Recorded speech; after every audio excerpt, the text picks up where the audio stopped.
tinha. Eu tive tanto medo de vir falar e agora eu não paro de falar. Né? Mas como você chegou a falar 15 minutos. Verdade. Uma hora e pouca. Né? E eu assim, como eu olhar para a minha própria história de uma menina que tinha medo de mostrar e agora adora ler o que escreve para as pessoas, né? Então, é isso. E a minha poesia também, eu esqueci de uma matéria importante que ela é feita. Ela é feita dos meus sonhos. Eu sonho muito com um país melhor. Um país melhor para todo mundo, né? Eu falei muito de mulher, mas a gente também não é só essa a pauta que me mobiliza, né? Tem muitas outras pautas, né? Deixa eu fazer uma partezinha. Pode, claro. Eu acho que a partir do momento que você diz que dentro da sua utopia, né, um mundo onde seja melhor para as mulheres, evidentemente que se tiver melhor para as mulheres, vai estar melhor para todo mundo. Eu também. Não pode ser diferente, né? Por que está ruim para a mulher? Porque o homem está péssimo. Porque a sociedade está péssima. Sim. Então, quando para a mulher estiver melhor, a gente pode pensar nisso sim. Direcionar para isso. Termômetro. A mulher está vivendo bem, a sociedade está melhor. Porque nós já vivemos períodos melhores para a mulher. E está recrudescendo muito. Eu me lembro quando eu trouxe a Márcia Barbieri para fazer uma palestra no Centro Cultural Pascoal Carlos Magno, se não me engano, em 2016, eu acho que foi isso. E o livro dela, A Puta, né? E ela veio para falar sobre a área dela, né, na literatura, que é a literatura erótica. E então, do próprio conteúdo do livro, das experiências que ela passa por estar divulgando esse livro numa rede, e aquelas coisas todas dos inbox, etc, etc, a gente começou a falar muito disso. Então, a minha caminhada é um pouco maior do que a sua, no sentido de faixa etária. Não é isso. Não, de todas essas coisas. Não, porque você tem a idade da minha filha. Você tem 44, a idade da minha filha. Está fazendo agora em maio. Quer dizer, eu estou com 63. Então, eu estava dizendo o seguinte. Na década de 1960, 70, mas mais basicamente 1960, quando eclodiram aqueles movimentos todos, né, de libertação da mulher, questão da negritude, e foram tantos e tantos e tantos avanços e conquistas que as mulheres conseguiram naquela época, inclusive com o advento da pílula, né, que dá à mulher a propriedade, o domínio do próprio corpo, que o homem tem, a mulher já não tinha, por conta da questão da gravidez, né? Apenas por isso, só por isso. Então a pílula vem para dar essa liberdade. Então conseguiu um avanço muito grande. Aí veio a questão administrativa, um monte de conquistas, certo? Só que nós estávamos falando já não mais no século passado, no século atual, no ano de 2015 ou 2016, eu acho que foi 2016. E a problemática da mulher parece que está igual ou pior ao que estava lá. Quer dizer, todo esse avanço recrudesceu. Então eu acho que, para concluir, né, voltar ao que eu falei no início, se você aponta para uma utopia onde a qualidade de vida da mulher, o viver, o ser e estar da mulher esteja melhor, a sociedade certamente vai estar melhor. Porque enquanto a sociedade não melhora, a mulher, que infelizmente, e é uma realidade crudelíssima, a mulher é que sofre, né? Sim. Porque o mundo continua sendo machista. Essa parte. Sim. Mas eu não acredito na primavera. Eu acho que ela Primavera. E assim, né, a gente está diante de muitas notícias ruins, né? Então a gente acorda e vê cada dia um crime de feminicídio, né? Cada dia você, justamente o que você falou, né? Parece que uma volta, um tipo de exigência, né? De um modelo de mulher, né? Onde se discute cor de roupa de mulher, né? Uma coisa. E aí, assim, em modelos mesmo, né? Do que é ser uma mãe, né? Do que é ser. Enfim, essas maluquices todas que a gente está vivendo, né? Essas violências todas que o feminicídio, eu acho que ele é a forma mais cruel, mas existem muitas pequenas crueldades cotidianas, né? O próprio medo, né? O medo que as mulheres sentem de transitar na rua, né? De como uma mulher ocupa uma cidade, né? E como um homem pode ocupar essa cidade, né? Então a gente tem medo de à noite sair, né? De andar no transporte público, de pegar um Uber, né? E essas coisas, assim, não que elas não existissem, mas eu acho que nos últimos anos, talvez meses, eu acho que está tendo um avanço, assim, da violência contra a mulher, né? Mas eu acho assim, é triste a gente ver isso todo dia, mas eu acho que também tem como eu disse, uma moçada que ela está num enfrentamento disso, e isso é muito bonito de ver, né? Nos debates, nas ruas, e é muito importante para mim hoje, né, que eu possa levar essa poesia, que fale de ser mulher, né, para esses lugares, porque assim, essas coisas afetam o outro num processo de conscientização. Porque eu acho que poesia também é um pouco isso também. Poesia também é política, né? Então, eu vivi uma experiência linda. Eu fui num evento, sobre ciência e mulher, que falava, era uma mesa, né, com cientistas, e isso é a experiência mais linda. E eu levei essa poesia do incômodo, né, que eu li para vocês.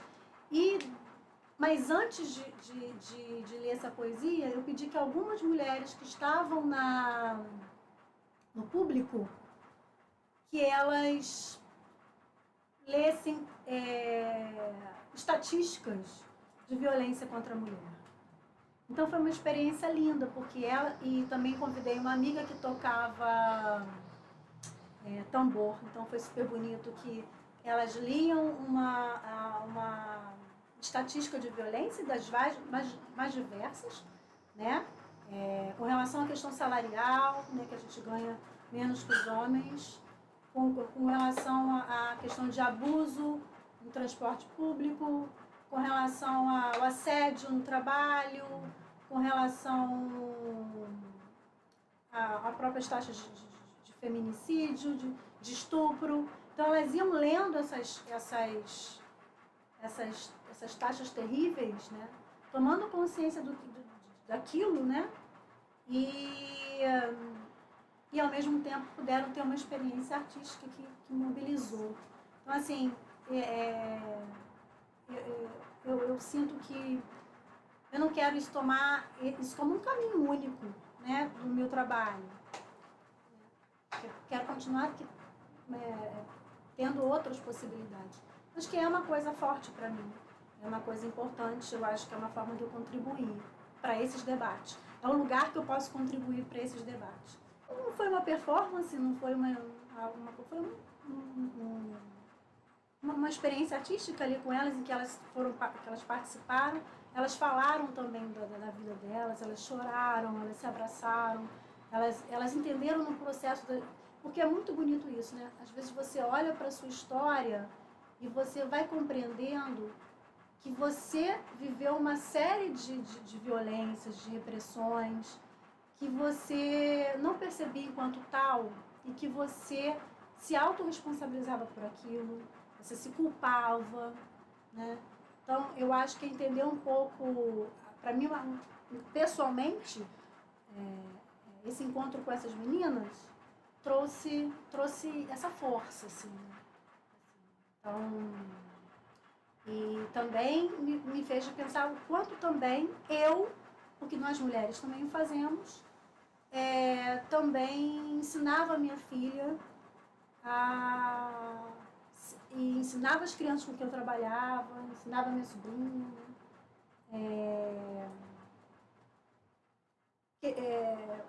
através de um discurso machista, né? Uma vez eu peguei um táxi com a Maria, e foi super interessante, né? Porque o taxista me ensinou uma das mais belas lições que eu tive. Até ela estava assim, ela falou um palavrão amoroso de amor. Aí eu falei assim, Maria, fica bem para uma menina falar isso. E o taxista falou assim, não fica bem para ninguém falar isso. Então, assim, a gente também reproduz esse discurso. Então, é preciso estar atento, né? Atento e forte. Né? Atento e forte. Né? Tem uma questão que eu sempre coloco, eu vou pegar daí dessa parte que você parou agora, que é o seguinte, né? Eu sofro de gerundiofobia. Mas no caso da poesia, eu acho que não tem como, né, não ser gerúndio, porque a poesia é o eterno sendo. Um poema, ele nunca é. Sim. Porque a partir do momento que ele passa a ser, ele deixou de ser a transcendência poética. Ele está datado para o hoje, certo? Sim. Então, um artista e um poeta, todo artista, todo criador, não necessariamente também artista só, né? Porque tem criadores em várias outras áreas, né? Não é só na parte da arte em si. A gente cria daquilo que está fundado em nós, daquilo que está inscrito em nós, daquilo que nós vivemos, experienciamos, sentimos. Né? Então, quando um poeta vai escrever, o poeta ele não compõe o seu poema apenas com aquilo que sorria. Atende lá, desculpa. Atende Não. vovô. Atende vovô. Tudo faz parte. Quer dizer, o poeta ele não compõe o seu poema apenas daquilo que sorria. Ele também não escreve, ele pode escrever os seus poemas, vai compor os seus poemas com aquilo que lhe dói. E às vezes não é só com o que lhe dói, às vezes é aquilo que você pode sentir a dor e ficar quieto. Mas às vezes ele vai compor o seu poema com aquilo que explode, que precisa explodir.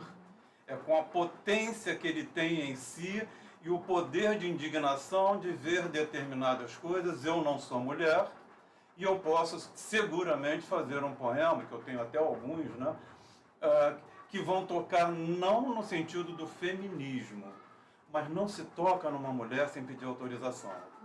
Só se toca a pele da mulher a partir do momento que ela te autoriza. E quando a mulher autoriza o homem a tocá-la, aí a sensação é simplesmente maravilhosa. Eu estou falando agora no lugar de homem. Eu estou com a Andréia há 21 anos. Eu lembro perfeitamente bem do primeiro beijo que eu pedi licença. E ela me autorizou. Ela autorizou o primeiro e a gente está se beijando até hoje.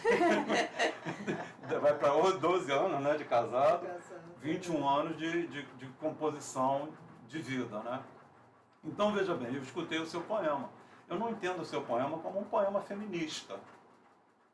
Eu entendo o poema de uma mulher fêmea, que, como você falou várias vezes, é atravessada por determinadas coisas.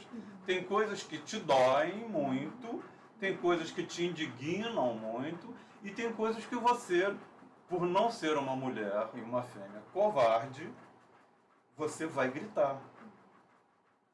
E vai gritar porque dói mesmo, né? Dói. Porque não adianta, eu Paulo de Carvalho, eu levei vários tapas na cara.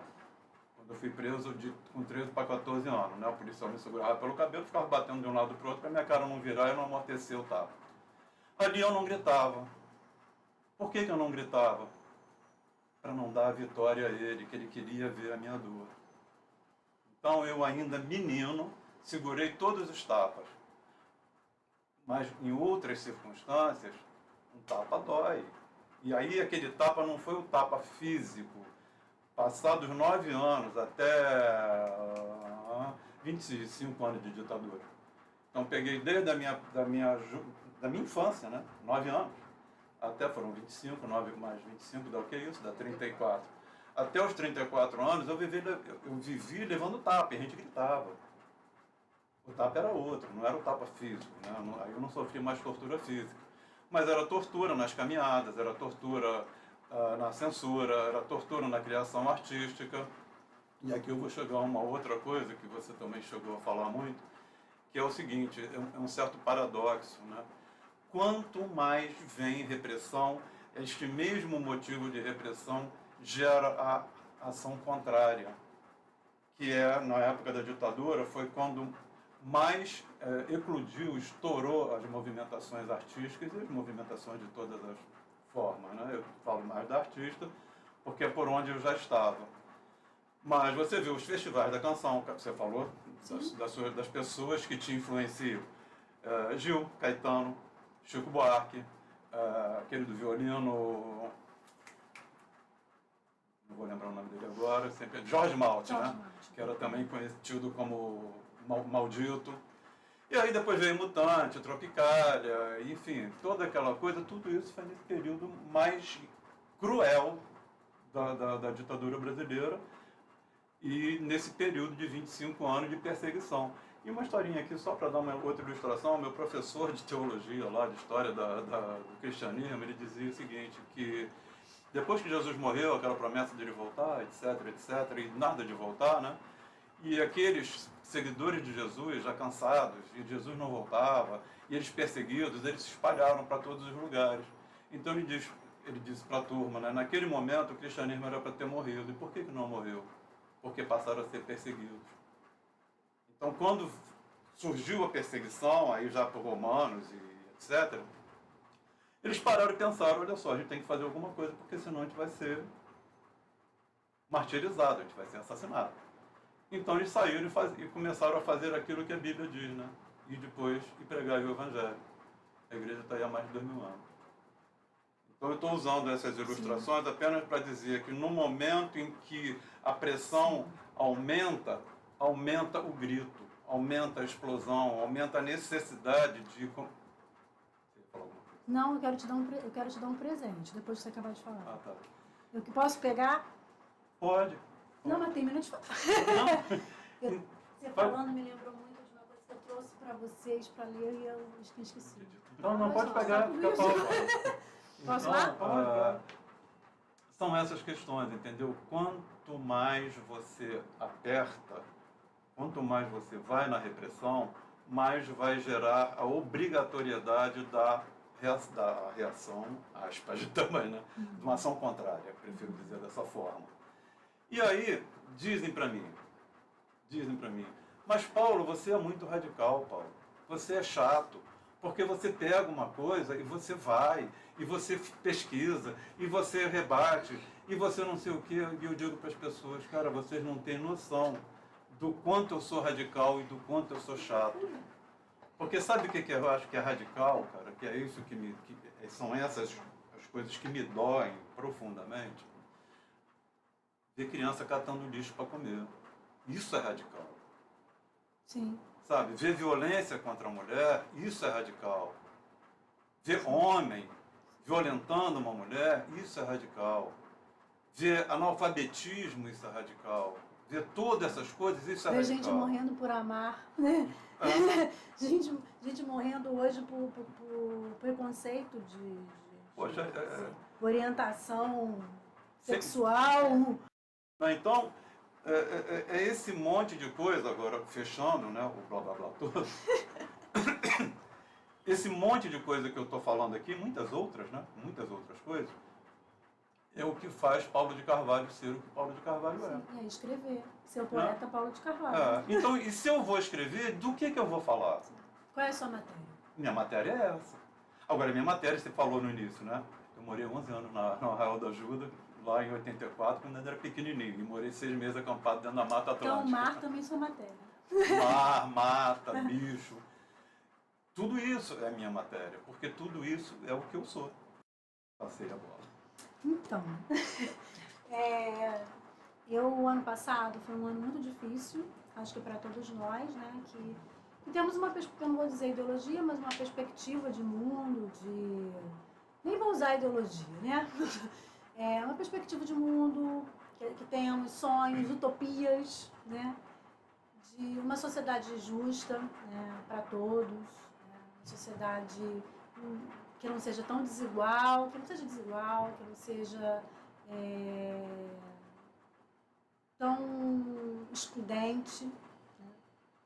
E repressiva, né?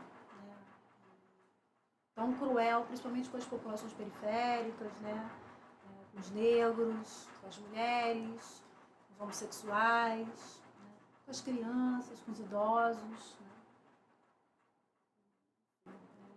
Deficientes, né?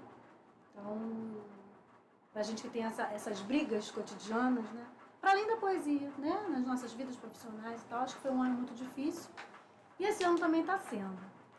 E esse ano eu ainda não usei, mas o ano passado inteiro eu usei esse livro que eu comprei Aí eu falo, né, como a poesia também, ela pode ser tanta coisa, tem tanto lugar para ela na nossa vida, né? E ela pode ser uma provocação, ela pode ser uma expressão, ela pode ser um lugar de acolhimento, ela pode ser um aconchego, ela pode ser um tesão, ela pode ser muita coisa, né? E ela também pode ser conforto e inspiração. Então, ano passado inteiro, eu comprei esse livro no sebo, no centro de Niterói, assim, despretensiosamente. Eu achei muito bonito, né? Que é do Tiago de Mello, e tem um título que é o livro Poesia Comprometida com a Minha e a Tua Vida. Esse título, para mim, já é um poema.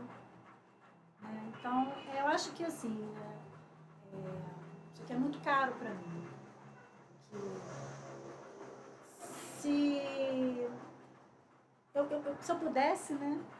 Agora está muito distante o Thiago de mim, mas se eu pudesse falar um pouco do que hoje eu quero, é justamente isso. A minha poesia está comprometida com a minha, mas também está comprometida com a tua vida, né? E eu usei o tempo inteiro os textos dele, começando com um prefácio, que é um prefácio lindo e eu queria deixar de presente para vocês, e depois de ler uma poesia. É um prefácio do Paulo Freire para Tiago de Mello. E, assim, eu vou mudar algumas palavras, mas para poder adaptar a situação que a gente está vivendo agora. Mas acho que a essência vai continuar muito próxima. De Paulo Freire para Tiago de Mello. Mas eu pego emprestado, Tiago, de onde você estiver, para Andréia e para Paulo. Valeu. Eita, Tiago, velho de guerra. Eita, Paulo, velho de guerra. Amigo sempre, companheiro imenso, poeta de mesmo sorriso constante, para o mundo e para os seres humanos, capaz de conversar com uma flor, de entender os passarinhos e doar a vida bonita aos esfarrapados do mundo. Aguente o barco, irmão. Precisamos de você, da sua fé e coragem, do seu despreendimento, da sua poesia. Um grito de amor e de esperança. Esperança na manhã, de uma manhã de liberdade que homens e mulheres oprimidos hoje teremos de criar. Poeta que propõe aos oprimidos um discurso diferente, sua palavra ação. Um discurso permanente que abalará vales e montanhas, rios e mares e deixará atônitos e medrosos os atuais donos do mundo. Precisamos do menino que você guarda em você, Paulo, que você guarda em você, Andréia. Desculpa aqui que eu me perdi. Precisamos do menino que você guarda em você e que ajuda a ser mais homem, o homem que você é. Aguente o barco, queridos amigos. Muitas madrugadas cheias de orvalho macio esperam por você. Andarilhos da liberdade, vocês ainda têm muito trilhos a percorrer. Seus braços longos, muitas crianças a abraçar. E suas mãos, muitos poemas a escrever. Então eu li isso em todos os saraus praticamente que eu organizei o ano passado, porque eu achava que essa palavra meus amigos precisavam receber. Foi um ano de muitas dores o ano passado, de muita angústia, de muito medo. Mas foi um ano que acho que 2019 está ensinando que a gente está conseguindo enfrentar. E aí tem um poema lindo do Tiago nesse livro. Eu não conhecia isso não. O livro eu já li. Já leu? Já não tinha o prefácio? Não, o prefácio não lembro. Mas eu li isso aí tem muitos anos. Esse livro é muito... acho que é de 60. Peraí, 70, a edição... cadê? Não, esse aqui é 89, essa edição. 89? Mas é a edição, né? É a edição, mas o livro eu não sei. Tem que procurar aqui para pesquisar. Eu queria ler um poema, deixa eu ver se eu encontro aqui. Bom, enquanto você procura, uma outra coisa que você falou, e aí agora que eu vou fazer um agradecimento a você, pelo seu plantio de sarau, porque, embora não tenha ido, né, conseguiu ir no Aí não vale, né? Aí não vale. Você vê que a gente já teve várias vezes certo mesmo de ir, né? Mas aí eu tive crise de bronquite. Bom, deixa pra lá. essa parte não é agradável de ser falada. Mas o sarau, né, o que você diz, da importância do sarau e das pessoas estarem no sarau, porque sarau nada mais é do que uma seara, é uma horta, onde cada poeta que está lá, ele se torna uma planta, né, e seu poema viram frutos, viram pássaros, viram aves, que vão sair dali e, sabe, por mais que eu possa, vou voltar de novo àquela história, por mais que um poema ali possa não me agradar, mas certamente ele está interferindo em mim. Certamente eu estou escutando aquele poema.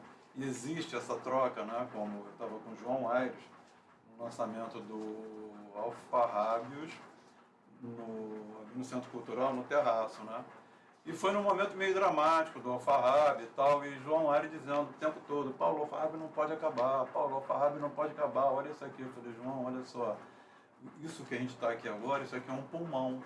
Porque nós estamos no meio de Caraí, mas em cima de um terraço, num parque cheio de árvores, respirando poesia. Então, um agradecimento a você pelo plantio de tomates e colheita de cereja. Mas, dia 30 de março, vou aproveitar aqui para falar, você vai ter mais uma oportunidade de já tá sarau tomate de cereja esse ano. E, Fernanda, então, diga um pouquinho, assim, o tomate de cereja costuma acontecer com qual periodicidade, endereço, passa para... Eu não estou achando o poema, gente, acho que eu vou ter que deixar para depois, não estou conseguindo. O tomate cereja, ele acontecia anualmente, mas aí não é uma coisa mais, não dá para ser anualmente esse encontro, né? Porque era um encontro das pessoas que estavam, né, já no grupo virtual, né? Mas ele já não é mais isso, ele já virou um evento mesmo, né? Da cidade, que está na agenda cultural. Então a gente está fazendo mais ou menos em 2 meses. Mais ou menos. Tem um mês que é 3, né? E ele acontece no Solar do Jambeiro, né? O próximo é dia 30. Não tem uma data fixa, tipo, primeiro sábado do mês, né? A gente tem umas datas que vai lançando na agenda, depois eu posso até passar para vocês. Mas esse agora, é dia 30 de março, às 16 horas, e no Solar do Jambeiro, que fica na Rua Presidente Pedreira, no Ingá, de frente para o Museu Janete Costa. Né? A gente vai fazer na parte externa. Domiciano. É isso, não é Presidente Pedreira, desculpa, porque é a continuação. É isso mesmo. E tem uma... A gente não fazia muito isso, mas esse ano a gente... Por que eu estou falando a gente o tempo inteiro? Porque não sou eu sozinha que pensa o tomate de cereja, né? É um grupo. O ano passado eu fiz alguns eventos pensando muito sozinha, eu também com uma companheira que é Lilian, mas esse ano a gente também está com o Jordão, que está vindo para ajudar, e a Ana Machado também. Né? Então eles estão ajudando nessa organização. E fora a própria equipe do Solar, que também tem dado apoio, a equipe da produção lá, o Jackson, que também tem ajudado. Então, a gente esse ano pensou em fazer saraus temáticos, né? E o tema do ano inteiro é liberdade. Então, são as liberdades, as várias formas de liberdade, né? De expressão dessa liberdade. E o primeiro, a gente pensou, aproveitando esse mês de março, né? O carnaval é um tema pra gente, né? Então, a gente tem o carnaval, a questão da mulher também. E dia 29 de março, se eu não me engano, é Dia Municipal da Poesia. Então vai ficar tudo pertinho. Confere isso. Tem desse mês sim, acho que é isso sim. Dia 14 foi, né? Aí é nacional, Nossa, mas tem o municipal. Então, a gente vai estar meio que em comemoração. E é meu aniversário também, dia 27. Legal. Então eu vou aproveitar para comemorar também nesse dia. Então o tema é carnaval, a gente vai estar trazendo essa temática, né? E falando da liberdade, né? O carnaval, que é uma expressão de interessantíssima, né? De crítica, de espaço de questionamento, né? De ironia, né? De liberdade, de brincadeira, do lúdico, de brincarmos, né? Então, a gente está querendo trazer ainda esse espírito para esse sarau, assim, também, né? Tem previsão para acontecer o tomatinho? Então, o tomatinho acho que vai ser em junho, mas não tem uma data ainda marcada, e o outro é em outubro. Aí eu acho que é 15 de outubro, né? Mas eu tenho que conferir isso certinho. O tomatinho, vocês também estão convidados. Foi a intervenção da Maria. Não, sim, lembrei. Contato, o endereço da página. Ótimo você falar nisso. A gente tem uma página, a gente tem um grupo que é o Tomate Cereja no Facebook, tem o grupo Tomatinho Cereja no Facebook e tem a página do Tomatinho Cereja no Facebook, onde e é muito importante, porque assim, tem vários eventos de literatura para criança no município do Rio, de Niterói, dos municípios de Niterói, do Rio, né? Eventos gratuitos que a gente divulga também nessa página. Então é uma possibilidade também das pessoas terem contato, os pais, né? Os professores, né? Também e também a gente divulga resenhas de livro, né? Infantil. Então é uma página bem interessante. Não só eventos literários, exposições, né? Espaços de brincadeira. Então, também é importante que as pessoas acessem lá a página do Tomatinho. Então é isso, a gente se despede como, Paulo? Como é que vai? Bom, da nossa parte, agradecendo a você pela visita ao canal do Armazém de Quinquilharias e Utopias, né, pelo prazer da sua fala, por um monte de coisa nova que você trouxe pra gente, até a gente falou disso antes lá, né, enquanto estava no momento lanche, né, que a gente estava dizendo dessa coisa da interação, né? A questão da bolha, de estar na bolha. Nós estamos numa bolha. Né? E nós estamos dentro de uma bolha usando tudo aquilo que é extremamente condenável também. Você até chegou a falar que é a questão da própria internet, né? Das redes, etc. Estamos usando a tecnologia, tem um microfone na sua frente, tem uma filmadora aqui, tem um computador ali. Sim. Eu estou usando um programa que vai gravar a voz para depois eu editar. Você está usando e lendo num celular. Mas olha o diferencial da coisa. Tudo isso está sendo feito para pegar o que está aqui nessa bolha e colocar essa bolha para fora. E a função, a razão de ser do canal do Armazém de Quinquilharias e Utopias, que é extremamente humilde e ao mesmo tempo extremamente pretensiosa, porque tudo isso vai compor memória. Então, olha quantas pessoas vão poder depois participar e desfrutar desse momento bolha de nós aqui. Sim. Então, é super agradecer a você e a filhotinha. Viu, Maria? Agradecer a Maria pela presença. Eu gostaria de agradecer, né, por você compartilhar com a gente algumas dessas doces memórias, né, que você trouxe. Ter trazido também a lembrança da professora Lília Lobo, que eu tive o grande prazer de conhecer, de estar com ela depois de formada. Depois eu não tive aula com ela, não a conheci na época da faculdade, ela estava em doutorado. Mas eu conheci a Lília Lobo e trabalhei um pouco com ela na pós-graduação. Ela foi uma pessoa assim, extremamente importante numa pós-graduação que eu fiz. Tenho um carinho muito grande por ela, gosto muito dela. A Lilian Lobo, vou contar uma última história mas que tem tudo a ver com o que a gente discutiu agora, né? Quando eu passei para o mestrado em educação na UF, ia ter meu primeiro dia de orientação, eu estava super tensa, né? Porque eu fiz um projeto ainda bem superficial, né? Eu trazia umas discussões do Foucault para aquele projeto, mas era ainda bem superficial a discussão. E eu estava cheia de medo, porque eu tenho meu primeiro encontro com a Lilian Lobo, que é uma pesquisadora da obra do Foucault. Então eu estava super tensa e fui encontrar com ela numa lanchonete na UF. E quando eu encontrei com ela, ela me trouxe uma pilha enorme de livros do Manuel de Barros.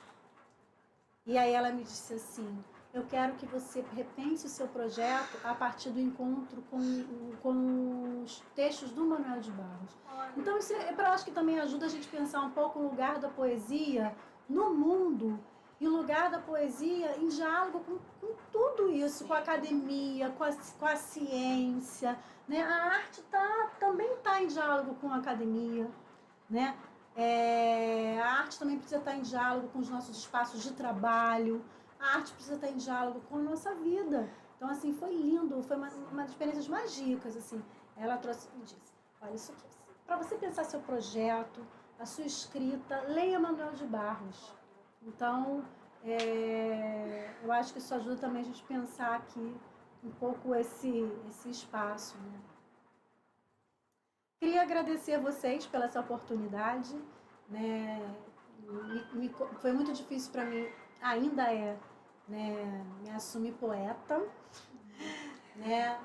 Eu tenho muito medo de vestir camisas, né? Mas ao mesmo tempo eu sei que vestir algumas camisas ajuda na luta temporariamente. Então, assim, a gente não quer se enquadrar, mas ao mesmo tempo, às vezes, vestir em alguns momentos ajuda ganhar uma certa... Deixa eu ver, assim, quero usar bem a palavra. Ajuda para a luta, né? Então, quando você se assume poeta, você tem uma facilidade, de repente, para poder fazer encontros de poesia. Né? Quando você se assume poeta, talvez você tenha a possibilidade de você ir numa escola e conversar com poesias com as crianças. Quando você se assume poeta, você tem a possibilidade de repente, escrever de uma forma mais leve na academia. Quando você se assume poeta, você pode, de repente, num evento que discuta questões políticas e trazer uma outra forma de sensibilização também. Então, eu acho que para isso que me serviu, né? Para isso que me serve. Né? E eu hoje me sinto um pouco mais à vontade, mesmo com toda a atenção. Né? E é isso. Foi bom pra caramba falar das matérias que me constituíram enquanto quem eu sou hoje. Né? E do que é feita a minha escrita, né? Do que é feita a minha escrita. Minha escrita a partir de hoje também vai ser feita de vocês, porque eu acho que a matéria de nossas poesias são os nossos encontros, né? Então, são os nossos encontros. Encontro com tudo, né? Então, obrigada. Valeu.